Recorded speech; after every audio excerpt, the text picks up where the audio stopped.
ये रिटर्न में कॉन्ट्रैक्ट होना चाहिए कि आप अगर 4 साल अगर देश की सेवा करेंगे, 4 साल अगर देश के लिए मर मिटने के लिए काम करेंगे, तो आपको ये निश्चित है कि आपके जीवन में आपको भटकना नहीं पड़ेगा। आजमगढ़ का जो चुनाव चल रहा है, आजमगढ़ के बोल रहे हैं कि आजमगढ़ नहीं है ये, इसको आयमगढ़ बनाना पड़ेगा, हिंदू नाम से कुछ बनाना पड़ेगा इनको।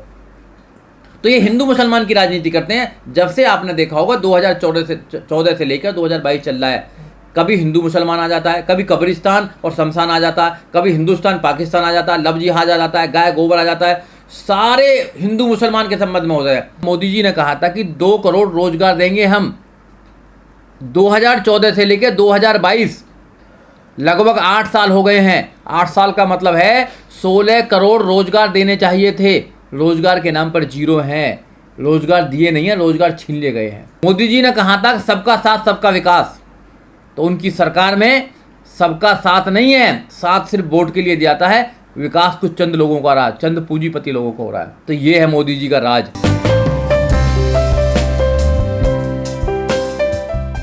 देखिए, जो सेंट्रल गवर्नमेंट ने अग्निवीरों की भर्ती करने की योजना बनाई है, प्लानिंग करी है, उससे ये लगता है कि उन्होंने कहा कि 17 साल से 21 साल तक के जो बच्चे हैं उनका रिक्रूटमेंट होगा, उनकी भर्ती होगी। जो 17 साल से 21 साल तक का जो बच्चा है, उस समय ही पढ़ाई करने का वो होता है, समय होता है, तो वो हाई एजुकेशन तो ले नहीं पाएगा। हायर एजुकेशन में जाने के लिए उसको अपना समय देना पड़ेगा। तो 4 साल वहाँ ट्रेनिंग देने का काम जो करेंगे वो, उसके बाद 4 साल नौकरी होगी। नौकरी के बाद में उनको 20,000 से लेके और 30,000 तक उनकी सैलरी होगी। इट मीन्स कि वहाँ भी वो सेना जो है वो देश को बचाने का काम करती है। सेना में भी ऐसी वो एक टेम्परेरी जॉब क्रिएट कर रहे हैं, जिससे कि अनएम्प्लॉयमेंट क्रिएट होगा। और जो बच्चे हैं उनका कहना है कि अगर 100 बच्चे लिए तो 75 बच्चे वहाँ से 4 साल के बाद में घर भेज दिए जाएंगे, और मात्र 25% 25 बच्चों को वो सेना में दोबारा ले लिया जाएगा।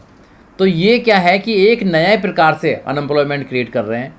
और जो लोग, या फिर ऐसा भी बोल सकते हैं इसको, कि एक ट्रेनिंग सेंटर तैयार कर रहे हैं कि उन बच्चों को ट्रेनिंग करके फिर वो एक होमगार्ड की तरह या चौकीदार की तरह वो लोग अमीरों की चौकीदारी करेंगे, उनको वो प्रोटेक्शन देने का काम करेंगे। तो ये जो सरकार कर रही है कि भी बजट जो है और वहाँ पर जो एक्सपेंडिचर है उसको कम करना चाहते हैं, और कोई तरीका ढूंढना चाहिए। एम्प्लॉयमेंट तो एम्प्लॉयमेंट होना चाहिए, जो रिक्रूटमेंट होना चाहिए सेना का, जो बच्चे तैयारी कर रहे हैं उनके अकॉर्डिंग ही होना चाहिए था। ये मुझे लगता है सरासर गलत है। नहीं तो ये भारत में थोड़ा, ये कई देशों में ऐसी योजना स्कीम चल रही स्कीम चल रही है, मगर भारत को सबसे पहले देखना चाहिए कि आज जो बेरोजगारी इंडिया के अंदर है वो बहुत ही पैमाने पर बहुत बड़ी है, बहुत बड़े पैमाने पर बेरोजगारी है। मोदी जी जब सरकार में आए थे 2014 में, तो मोदी जी ने कहा था कि 2 करोड़ रोजगार देंगे हम। 2014 से लेकर 2022 लगभग 8 साल हो गए हैं। 8 साल का मतलब है 16 करोड़ रोजगार देने चाहिए थे। रोजगार के नाम पर जीरो हैं, रोजगार दिए नहीं है, रोजगार छीन लिए गए हैं। तो आप विरोध करते हैं इस स्कीम का? बिल्कुल विरोध करते हैं। दूसरा, मोदी जी ने कहा था सबका साथ सबका विकास, तो उनकी सरकार में सबका साथ नहीं है, साथ सिर्फ वोट के लिए दिया जाता है, विकास कुछ चंद लोगों का रहा, चंद पूंजीपति लोगों को हो रहा है। मोदी जी ने कहा था कि 15 लाख रुपए लेकर आएंगे काला धन, और एक उसने भी कहा था कि जो बिजनेसमैन है लाला रामदेव, उसने भी कहा था कि 15 लाख रुपए आएंगे, काला धन आएगा, वापस आएगा। आज कहाँ है वो? उनका काला धन बढ़ गया, उनका पैसा बढ़ गया, बिजनेस बढ़ गया, मगर जो पैसे थे अकाउंट में लोगों के, वो अकाउंट में से पैसे भी चले गए हैं। तो ये है मोदी जी का राज। और आज लॉ एंड ऑर्डर की बात करी जाए, लॉ एंड ऑर्डर बिल्कुल ख़राब है। एजुकेशन पे बात करी जाए, एजुकेशन सिस्टम को करप्ट किया जा रहा है, ख़त्म किया जा रहा है। सारा जो सरकार है वो जो यहाँ के मूल निवासी हैं, यहाँ के आदिवासी लोग हैं, यहाँ के 85% लोग हैं, बहुजन समाज के लोग हैं, उनके बच्चों को कैसे बेरोजगारी के तरफ ढकेला जाए, कैसे उनको अनपढ़ रखा जाए, कैसे उनका शोषण किया जाए, ये नई नई स्कीम इसलिए आ रही है। लेकिन कई सेना के बड़े अधिकारी कह रहे हैं कि बड़ा रिफॉर्म है ये सेना में, जिसकी लंबे समय से डिमांड थी। देखिए, रिफॉर्म तो और प्रकार से भी हो सकते हैं। आप उसमें अगर 4 साल ही सिर्फ आपको करानी है तो वॉलंटरी कराए ना, फिर भेजे नेता सबसे पहले अपने बच्चों को। अपने बच्चों को क्यों नहीं भेजना चाहते नेता? अपने बच्चों को क्यों नहीं भेजना चाहते? या जो लोग सेना में बड़े बड़े पदाधिकारी हैं वो क्यों अपने बच्चों को नहीं भेजना चाहते? जो बड़े बड़े पदों पर बिजनेसमैन है वो अपने बच्चों को क्यों नहीं भेजना चाहते? अगर 4 साल ही रह के अगर देश की रक्षा करनी है तो भेजे अपने बच्चों को। जो लोग रात दिन आर्मी में। जो लोग रात दिन मेहनत कर रहे हैं, गरीब बच्चे हैं, ओबीसी समाज के बच्चे हैं, एससी समाज के बच्चे हैं, जो गांव के बच्चे हैं, वो सेना में मोस्टली जाते हैं और वो समझते हैं कि हम सेना में जाएंगे तो वहाँ सम्मान भी मिलेगा और देश के लिए हमें कुछ काम करने का मौका भी मिलेगा। और आज क्या है, 4 साल जाने के बाद में फिर उनके पूरे जीवन में ना तो वो पढ़ाई कर सकते हैं आगे, क्योंकि समय निकल जाएगा, हायर एजुकेशन ले नहीं सकते हैं, और फिर वो कहीं ना कहीं एक फैक्ट्री के सामने, एक पूंजीपति के घर के सामने कहीं ना कहीं वो बॉडीगार्ड बन के रह जाएंगे और वो पूरे जीवन 20 से 25 हज़ार रुपये कमाने का काम करेंगे। तो एक बड़ी जनसंख्या, एक बड़े तबके की जो इस देश में हायर एजुकेशन लेकर बड़ा कुछ काम कर सकता है, उसको ख़त्म किया जा रहा है इसके नाम पर। लेकिन जो हायर एजुकेशन लेना चाहता है, कुछ करना चाहता है, वो तो आर्मी में नहीं जाएगा ना। देखिए, जो पीएचडी होल्डर तो आर्मी में नहीं जाता। अगर आर्मी में कोई आदमी जा रहा है, ऐसा नहीं है कि सब जाते हैं आर्मी में तो वही जाते हैं जो लोग, सेना में तो वही जाते हैं जो हाई स्कूल इंटर करे होते हैं। ऐसा कुछ भी नहीं है, ऐसा नहीं है। आर्मी में अलग अलग पोस्ट है, अलग अलग सब लगा हुआ है। सेना में हाई स्कूल जो हाई स्कूल की बात करते हैं, जो इंटर की बात करते हैं, उनका एक पीरियड होता है, 21 साल काम करते हैं, 18 साल काम करते हैं, एक लंबा पीरियड होता है, पूरा जीवन का वहाँ पर वो अपना काम करते हैं, उसके बाद में फिर वो पेंशन में आते हैं। यहाँ इनको पेंशन स्कीम नहीं मिलेगी, आपको 10% कोटा 4 साल के बाद है ना वो सर। 4 साल के बाद 10% कोटा फिक्स कर रहे हैं। अब कोटे में कौन कौन लोग जाएंगे, उनकी क्या रिक्रूटमेंट होगी, क्या उनका योग्यता क्या होगी, जो 10% लोगों को ले रहे हैं उनमें से 100 में से 10% लोगों को जो ले रहे हैं वो कौन लोग होंगे, ये तो देखना पड़ेगा ना। तो ये भी करप्शन का एक पूरा एक बवाल करेंगे यहाँ पे। मोदी जी को और सेक्टर में बढ़ाना चाहिए। अगर वो कम करना चाहते हैं तो अभी लिया है, तो आपके विचार से कितने होना चाहिए? लड़ाकू जो विमान लिए थे, इतने करोड़ का घोटाला जो किया और सुप्रीम कोर्ट के माध्यम से उस घोटाले को भी जस्टिफाई करने का काम किया गया, तो उनको लेने की जरूरत क्या थी? कौन सी लड़ाई चल रही है यहाँ पर देश के अंदर, बताइए। अगर वो बजट कम करना चाहते हैं, एक्सपेंडिचर कम करना चाहते हैं, तो सेना में जो लोग काम करते हैं वो तो डिफरेंट जो वहाँ पर मोर्चे होते हैं, उनके डिफरेंट ऑपरेशंस करते हैं, उनमें काम आते हैं सारे लोग। नहीं सर, आपको नहीं लगता 90 1 लाख रुपए पेंशन जाती है, उससे बजट कितना कम हो जाता है? अगर ये चीजें सब खत्म हो जाएंगी तो फिर दिक्कत क्या नहीं। है? देखिए, आर्मी भी यंग हो जाएगी। अगर किसी आदमी ने 20 साल तक अपनी पूरी जान को जोखिम में डालकर देश की सेवा की है, तो उसको पेंशन मिलनी चाहिए। क्यों नहीं मिलनी चाहिए पेंशन? क्योंकि देश की रक्षा करना काम है। सरकार में जो लोग काम कर रहे हैं, जब नेताओं को पेंशन मिलती है, आईएएस को पेंशन मिलती है, पीसीएस को पेंशन मिलती है, जजों को पेंशन मिलती है, सबको जब पेंशन मिलती है, तो फिर सैनिकों को पेंशन ना मिले? पहली बात, पेंशन मिलनी चाहिए। पेंशन के लिए भी पैसा बिल्कुल आना चाहिए। मगर जो उल्टे सीधे घोटाले कर रहे हैं और घोटाले कर कर जो बजट को बहुत ज़्यादा कर लेते हैं, वो कम करना चाहिए। नेताओं के बच्चे बड़ी बड़ी कंपनी लगा रहे हैं, या इनके जो दोस्त हैं, जो बिजनेसमैन हैं, उनकी इनकम कोविड-19 में भी, पेंडेमिक में भी कई गुना ज़्यादा बढ़ गई। कैसे बढ़ गई भैया? अडानी की, अंबानी की, नीरव मोदी की कैसे बढ़ गई इन लोगों की? मान ले जाए लाख खामियां हैं सरकार में, हाँ, फिर जीत क्यों रही है? देखिए, धर्म के नाम पर जीतती है। इस देश में धर्म के नाम पर लाखों लोगों को बेवकूफ़ बनाया जा रहा है। धर्म के नाम पर यहाँ हिंदू मुसलमान करके डर दिखाया जा रहा है कि अगर आप नहीं जीतेंगे, हिंदू नहीं जीतेगा, तो मुसलमान आ जाएगा। खतरा दिखा कर दिया जा रहा है।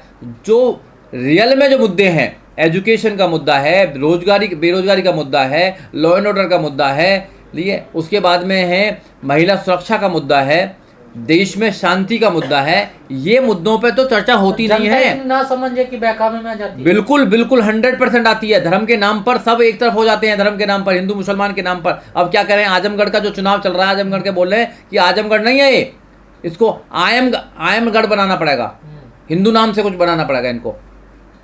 तो ये हिंदू मुसलमान की राजनीति करते हैं। जब से आपने देखा होगा 2014 से लेकर 2022 चल रहा है, कभी हिंदू मुसलमान आ जाता है, कभी कब्रिस्तान और शमशान आ जाता है, कभी हिंदुस्तान पाकिस्तान आ जाता है, लव जिहाद आ जाता है, गाय गोबर आ जाता है। सारे हिंदू मुसलमान के संबंध में होता है, चाहे मंदिर की बात हो, चाहे मस्जिद की बात हो। अब मंदिर में कभी शिवलिंग निकल जाती है, कभी ताजमहल को बोलते हैं ताजमहल नहीं है ये तेजू महल है ये, कभी कुछ बताते हैं। तो इनका जो पूरी राजनीति घूमती है वो हिंदू मुसलमान पर घूमती है। लोगों को समझना चाहिए। और एजुकेशन इसलिए नहीं देना चाहते क्योंकि अगर एजुकेशन दे दी तो लोग समझ जाएंगे कि भैया ये जो लोग बना रहे हैं ये हमारे बच्चों के हाथों में पत्थर दे रहे हैं और अपने बच्चों के हाथों में ये बड़े बड़े अच्छे पेन, लैपटॉप और रोजगार देने का काम कर रहे हैं। आपको नहीं लगता समय के साथ बदलाव होने जरूरी है? चीज़ों में बदलाव होने चाहिए, मगर वो बदलाव जरूरी है जो आवश्यक है इंसान के लिए। इंसान के लिए खाना जरूरी है, यहाँ 20 करोड़ लोग रात को इंडिया में भूखे सोते हैं। कौन लोग हैं, उसका सर्वे हुआ क्या? मोदी जी के आने के बाद में पहले 20 करोड़ थे, अब वो 25 करोड़ हो गए। 25 करोड़ रात को भूखे सोते हैं। यहाँ पर जाति के नाम पर घोड़ी से उतार दिया जाता है, जातिवाद होता है इस देश में। इसका तो कोई रोक नहीं कर रहा। यहाँ पर लोगों की पढ़ाई नहीं हो रही है, लोगों को बीच में रोकना पड़ता है अपनी पढ़ाई, इतनी महंगी कर रही है।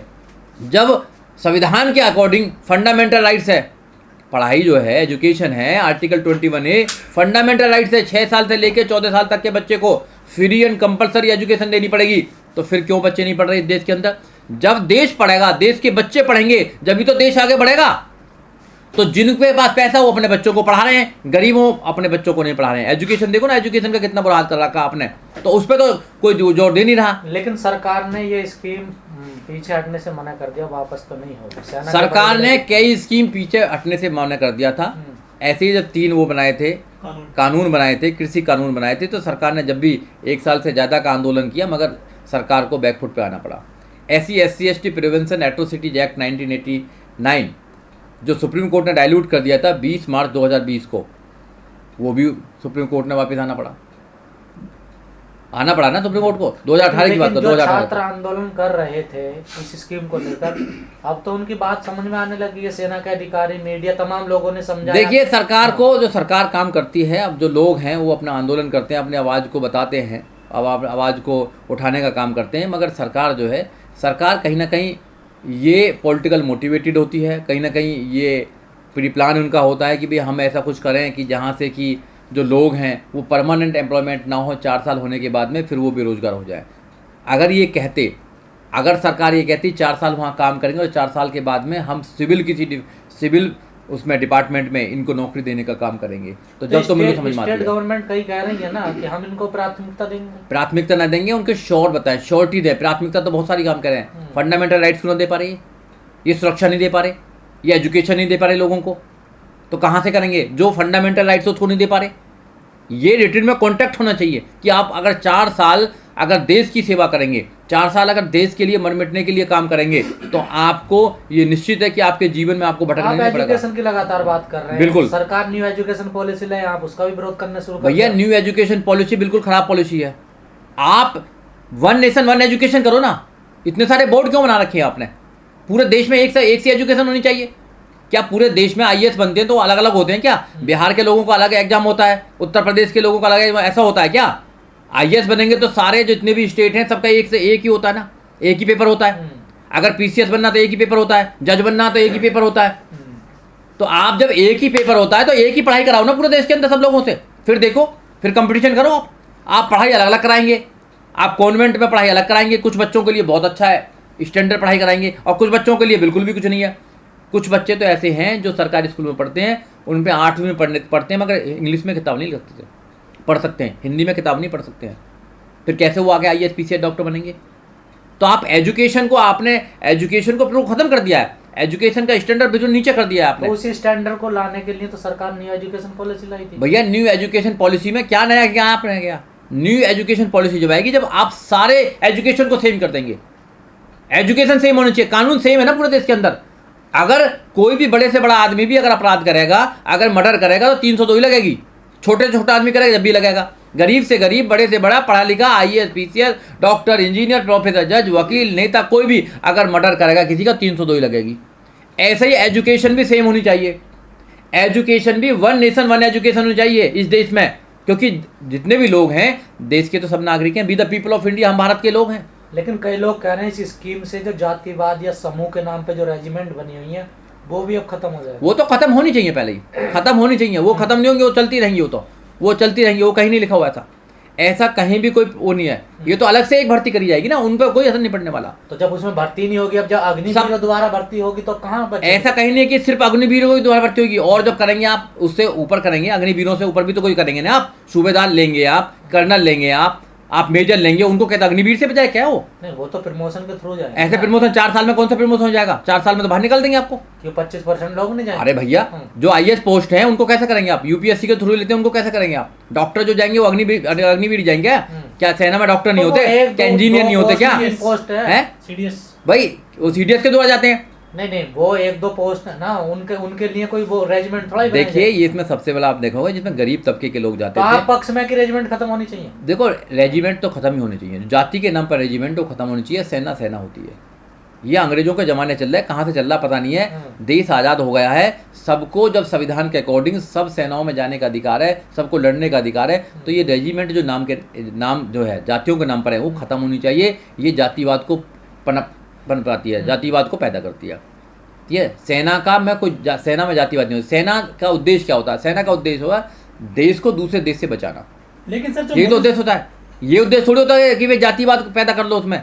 क्या जाट रेजिमेंट अलग बना दो, वो फलाने रेजिमेंट अलग बना दो, गोरखा रेजिमेंट अलग बना दो, ये अलग बना दो, इनका क्या लेना देना बताइए आप। रेजिमेंट खत्म नहीं हो रही है जाति के आधार पर सर, सिर्फ ये अग्निवीर भर्ती कर रहे हैं तो करना चाहिए ना इनको, क्यों नहीं कर रही है?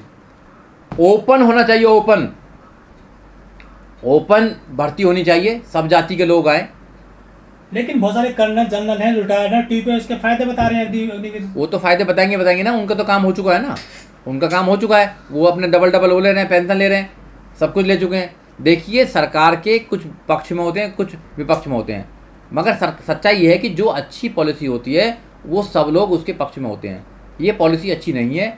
अग्निवीर का मतलब है कि आप लोगों को अनएम्प्लॉयड की तरफ लेके जा रहे हैं, आप लोगों को कह रहे हैं कि आप हायर एजुकेशन की तरफ मत जाएं, आप अपने बच्चों को 4 साल के लिए यहाँ भेजें, 4 साल में 20 से 25 हज़ार रुपया देंगे उनको हम सिर्फ, और ट्रेनिंग देंगे, ट्रेनिंग करके ट्रेन डे का उनको सैनिक बना देंगे। 4 साल के बाद वो क्या करेगा किसी को कुछ पता नहीं है।